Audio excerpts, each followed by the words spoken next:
repito, en algunos países existe eso, y yo voy a poner el ejemplo de Panamá, en el cual me encuentro. Panamá ha financiado con fondos públicos.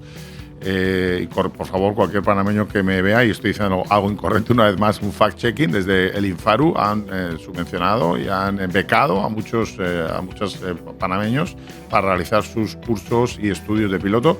Creo que esa es una medida bastante positiva y creo que hay muchos países que deberían incluir los estudios de piloto dentro de sus programas de BEC. Creo que esa es una medida para ayudar a los jóvenes que no cuentan con los recursos directos.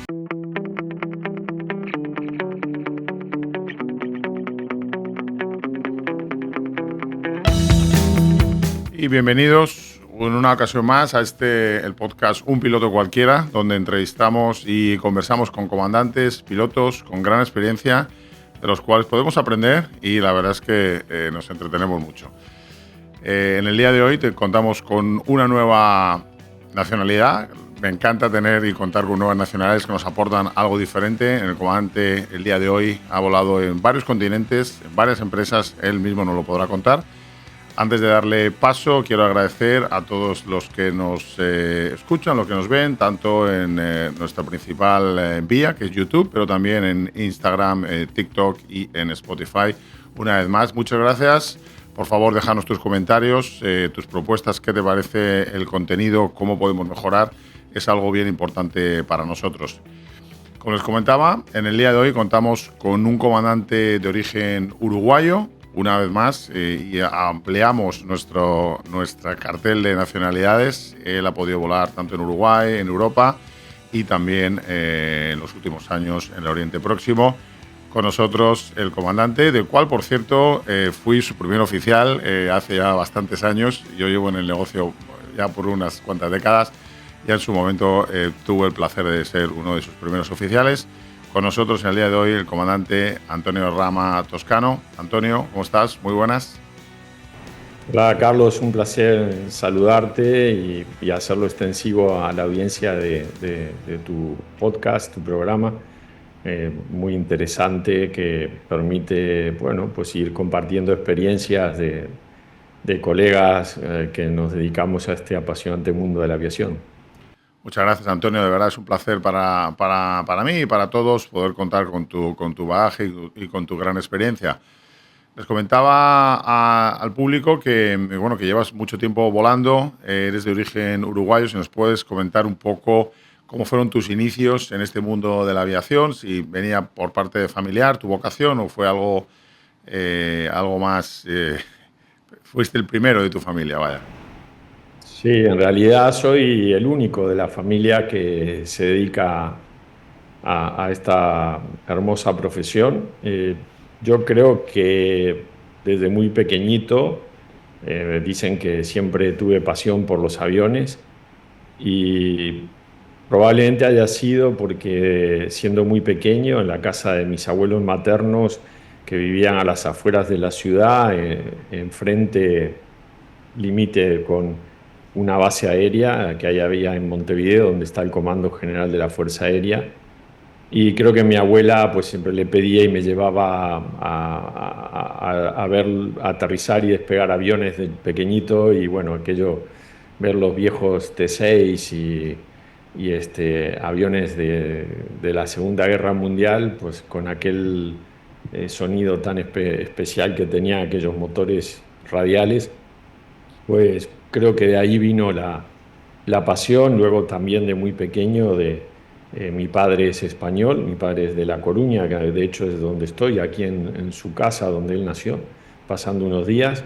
Y el viajar también de pequeño en aquellas épocas de oro que de la aviación, en la que se invitaba a los niños a la cabina de pilotos, pues yo creo que eso fue impresionándome y haciéndome sentir totalmente atraído por el hecho de volar. Y bueno, pues empecé de muy joven, empecé a volar con 17 años, hice mi piloto privado allí en Uruguay, en un aeródromo, el aeródromo Ángel Adami en Melilla, y allí hice mis primeros pinitos en la aviación, piloto privado, comercial, habilitación de vuelo por instrumentos, de multimotores. Comentas que bueno, la vocación viene por parte personal y hemos tenido varios capitanes, varios comandantes que han sido así. Alguno también que viene por parte familiar, pero bueno, realmente la vocación te llega independientemente de que tengas familia o no. Tú eres de origen o nacido en Uruguay, pero también nacionalidad española por parte de padre, ¿verdad? Y Sí, cuéntanos, italiana por parte de madre. bueno, una combinación también bastante común, ¿no? Que especialmente en Latinoamérica, en nuestros países, haya orígenes variados, especialmente combinados con España e Italia. Eso es bastante especialmente. También creo que en Uruguay, no sé, me puede corregir la audiencia, un fact-checking siempre digo, quizá es bastante común. Te quería comentar o te quería preguntar, hablabas de que sacaste tus licencias de piloto privado, comercial, habilitación por instrumentos en Uruguay. ¿Cómo fue esa experiencia y cómo crees que ha cambiado con lo que realizan hoy los nuevos pilotos? Bueno, fue interesante. Yo vengo de una familia como bien has comentado, de la típica historia de la emigración europea de la posguerra. Y soy de una familia de que la cultura del trabajo y el esfuerzo era lo principal, con lo cual, pues cuando yo decidí hacerme piloto, pues para que te hagas una idea, mi familia tiene una empresa de distribución de alimentación. Hoy es la empresa más grande que hay allí en Uruguay, pero yo pues salía a entregar pedidos con un camión y al mediodía, a la hora del almuerzo, pues aprovechaba para ir a la escuela de vuelo y hacer mis horas de vuelo, ¿no? Para completar las licencias y estudiar luego por la noche, o sea que trabajaba y estudiaba a la vez. Y luego pues surgió esa posibilidad me acuerdo uno de los que estaba de embajador de España en esa época, le comentaba a mi padre, ¿por qué no envías a tu hijo a España? Y hace allí el servicio militar, incluso había una posibilidad de ser de oficial de complemento. Y luego de allí salen y se colocaban casi todos en Iberia o en las compañías que había en España, ¿no? Y bueno, pues completé volando por el campo en Uruguay y subiéndome a cuanto avión salía del aeródromo, hacía horas y al final, pues con 20 años me vine a España y hice el servicio militar y luego entré en Europa. De acuerdo. El servicio militar, para aquellas personas que son nuevas en el canal y no han visto todos los episodios, servicio militar, muchos países, incluido España, como comenta el comandante, pero muchos otros países solían tener servicios militares obligatorios.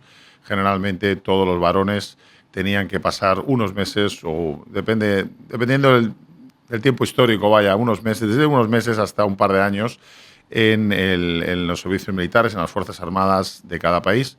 Comandante también habla de pilotos de complemento. Hubo una época bastante extendida en el tiempo en el que los rangos de pilotos del Ejército del Aire Español se veían complementados por pilotos que traían licencias civiles y hacían digamos, un curso de adaptación a la vida militar y estaban durante un periodo, creo recordar, de unos 8 años volando especialmente aviones de transporte en el Ejército del Aire Español. Creo que ya no existe esa figura de piloto complemento, aunque una vez más cualquier piloto español, cualquier persona que esté viviendo en España que nos pueda decir si eso es así o no, si todavía existe el programa de piloto complemento o si en algunos otros países ha existido o existe el programa de pilotos de complemento. Queremos saber sobre eso.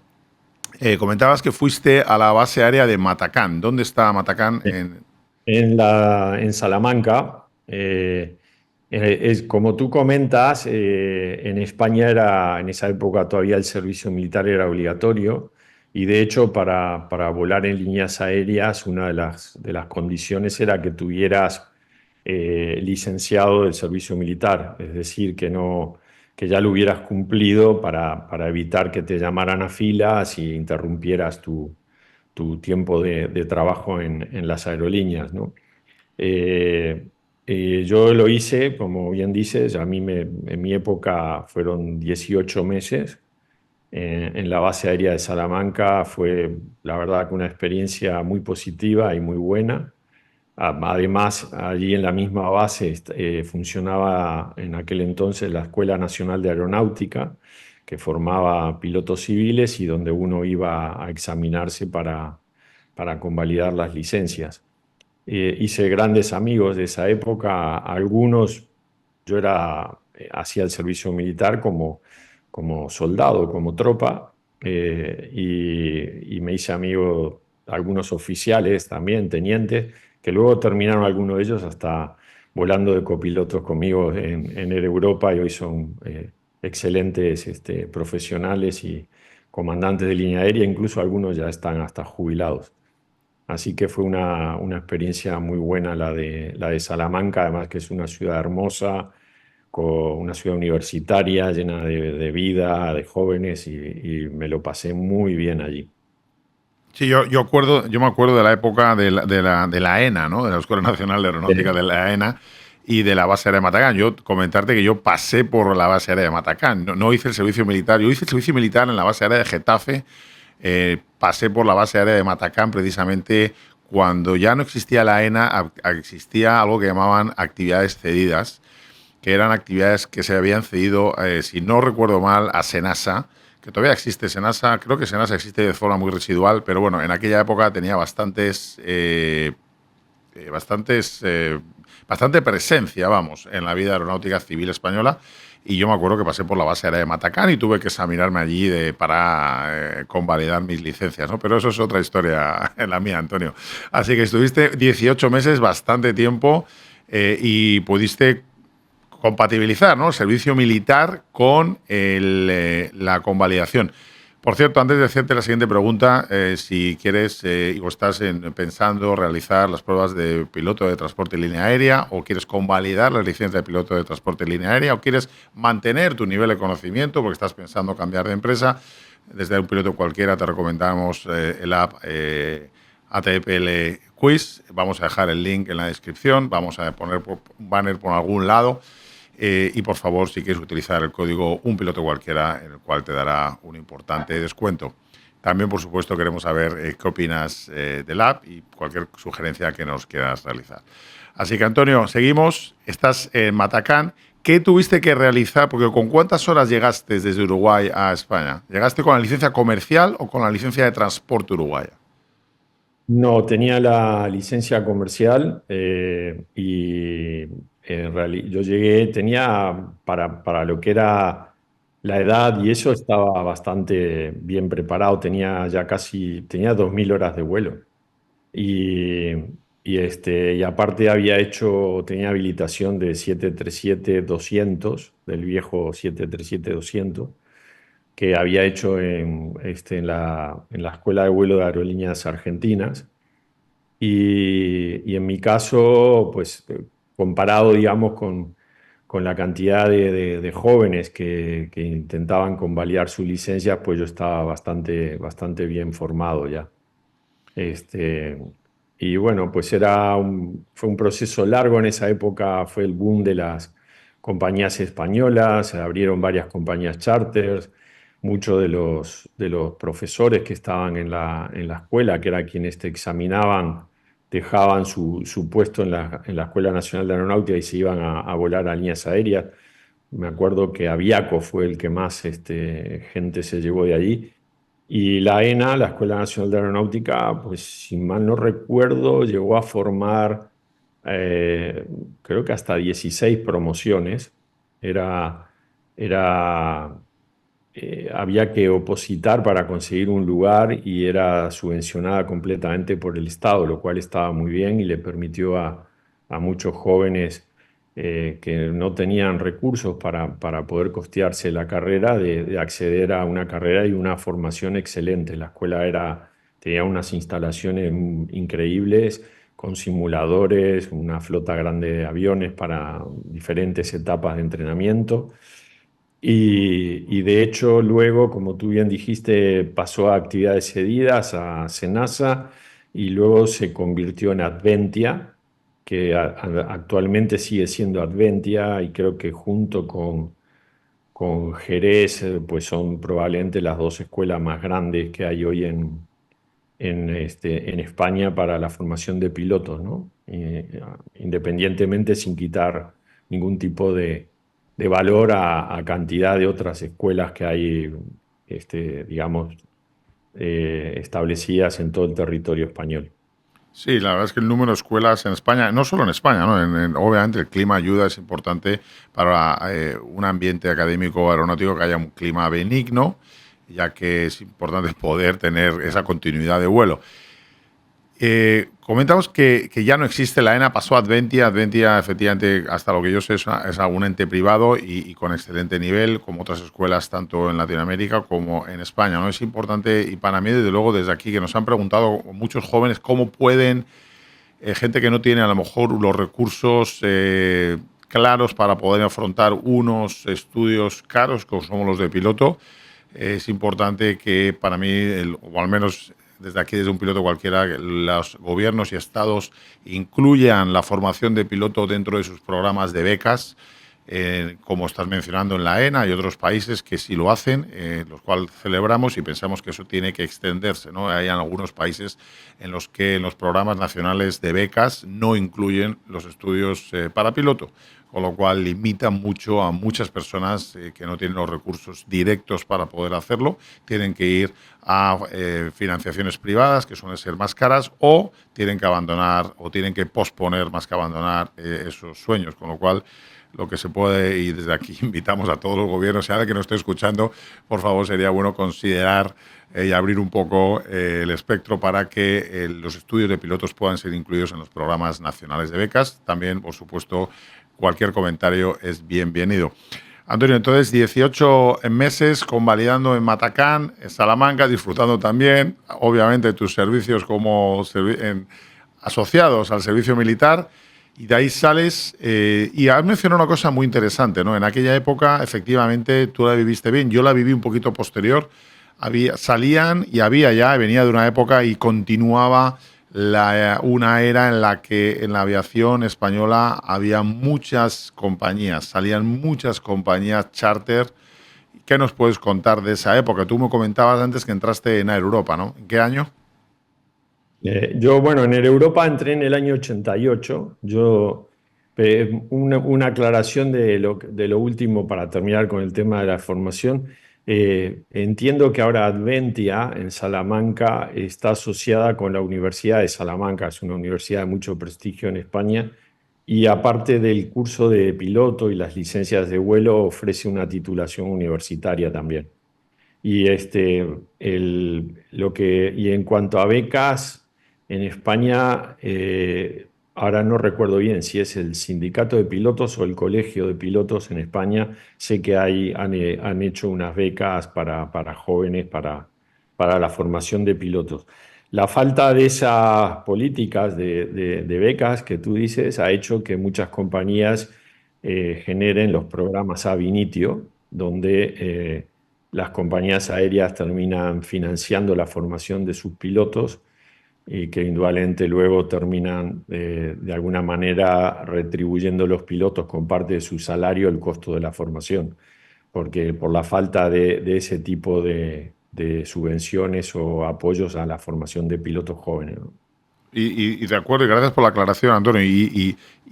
Incluso reforzamos el mensaje, ¿no? O sea, es bueno que compañías, empresas y elementos privados, la iniciativa privada, pues tome esa iniciativa. Y desde luego creemos que, o yo creo que debería ser complementado desde la iniciativa pública en algunos países en los que, repito, en algunos países existe eso. Y yo voy a poner el ejemplo de Panamá, en el cual me encuentro. Panamá ha financiado con fondos públicos Por favor, cualquier panameño que me vea y estoy diciendo algo incorrecto, una vez más, un fact-checking. Desde el Infaru han subvencionado y han becado a muchos panameños para realizar sus cursos y estudios de piloto.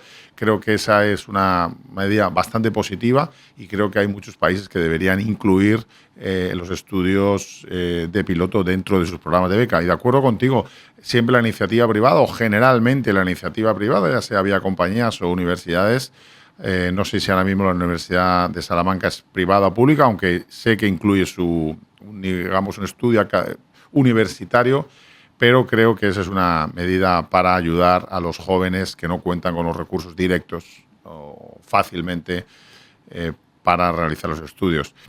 En cualquier caso, saliste de la ERA con tu licencia ya, obviamente te traías tu licencia. Una consulta, Antonio, habías volado, me comentabas que hiciste tu curso de habilitación del 37, el Boeing 737-200. ¿Lo habías volado o sencillamente habías hecho el curso? No, y bueno, me lo costeé yo el curso junto con otro amigo, hoy comandante también de muchísima experiencia, que él está volando en Etiopía, en Ethiopian, vuela también lo mismo que yo, Boeing 787. Había una posibilidad de entrar en la compañía nacional en Uruguay, necesitaban pilotos y al final pues tuvimos la oportunidad de hacer de los cursos en Aerolíneas Argentinas y nos dieron la habilitación completa, porque pudimos volar hasta casi 200 horas con ellos en las rutas domésticas de Aerolíneas Argentinas. Luego pues la compañía en Uruguay decidió que no iba a contratar, que de hecho hicieron como una especie de concurso interno y empleados de la empresa que tenían un título de piloto privado hicieron una especie de programa ab initio donde eligieron dentro de los que eran funcionarios de la empresa para hacer los cursos de piloto y integrar su cuerpo de pilotos, ¿no? Entonces, al no haber salidas, fue cuando yo decidí, pues bueno, me voy a España y empiezo a volar allí. Y ahí fue cuando, ya te digo, fue el boom de compañías aéreas, se abrieron cantidad de compañías charter, entré en Air Europa. Air Europa era una filial de Air Europe. El- este era el International Leisure Group, dirigido por Harry Goodman, había abierto Air Europe en el Reino Unido. Air Europa en España, luego abrieron Air Europe Italy, estaba viendo Air Europa Alemania y creo que llegaron a abrir Air Europa en Noruega. Y en la crisis de la guerra del Golfo del año 91, el grupo quebró, y ahí fue cuando entra la familia Hidalgo, se hace cargo de la compañía y bueno, la historia es, la familia Hidalgo llevó aquella compañía en aquel entonces creo que éramos, no sé si tendríamos 7, 8 aviones a lo que es hoy Air Europa, una empresa de más de 50 aeronaves, ¿no? Sí, bastantes. Yo no he hecho el conteo último de Europa, pero una empresa muy poderosa con aviones 787 ahora mismo al momento y creo que 737, Boeing 787 y Boeing 737. Cuando comentabas que la familia Hidalgo tomó posesión o tomó la gestión de Europa, estamos hablando de la parte española, ¿no? De la parte de Europa, o Sí, era por todo, supuesto. o era todo el... No, no, no, no. Él en el proceso de quiebra del grupo, el señor Hidalgo pues compró la parte de lo que era España Sociedad Anónima, era la razón social, compró lo que era Europa España, ¿no? Y bueno, él junto con, generaron una integración vertical en la industria, ocupando todos los niveles y espacios del negocio, desde el tour operador, mayoristas, agencias de viajes, con Viajes Halcón, la compañía aérea, cadena hotelera, empresa de alquiler de coches, de autobuses, hasta llegaron a tener una empresa de telefonía también. Entonces generó probablemente uno de los grupos turísticos más grandes de España y de mayor éxito, ¿no? Y su crecimiento fue vertiginoso y bueno, pues yo tuve la suerte de estar en el momento oportuno, en el lugar oportuno y tener la oportunidad de crecer y avanzar junto con la compañía, ¿no? Sí, en aquella época que comentabas muchas compañías, yo me acuerdo de, bueno, obviamente de Europa, pero también Spanair, que durante mucho tiempo eran casi el alter ego una de la otra, ¿no? Creo que las dos estaban basadas en Palma de Mallorca, ahí, corrígeme Antonio si no si me equivoco.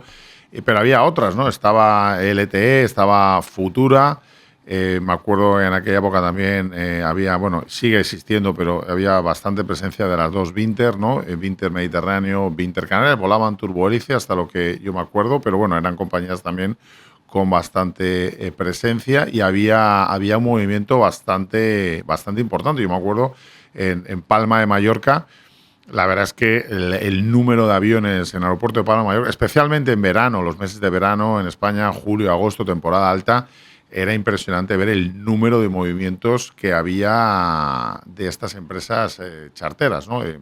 Creo que incluso Futura, que ya lastimosamente no existe, llegó a tener 30 o 35 o 40 aviones, algo en ese entorno, ¿no? De Boeing 737. Así que entraste en Europa en el año 91 debido al cambio que hay en la guerra del Golfo. Creo que fue la primera de las dos guerras que hubo y empieza esa aventura con Europa. ¿Qué nos puedes decir de la evolución que tuvo una empresa como Europa, con pocos aviones, años 90?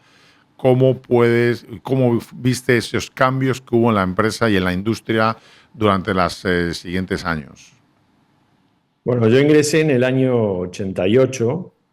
En esa época, como te digo, había muchísimas compañías aéreas. Estaba Hispania, Universer, Spanair, LTE, Northjet, Futura, Vinter Canarias y Vinter Mediterráneo. eh, Luego Oasis. Se abrieron muchísimas compañías aéreas.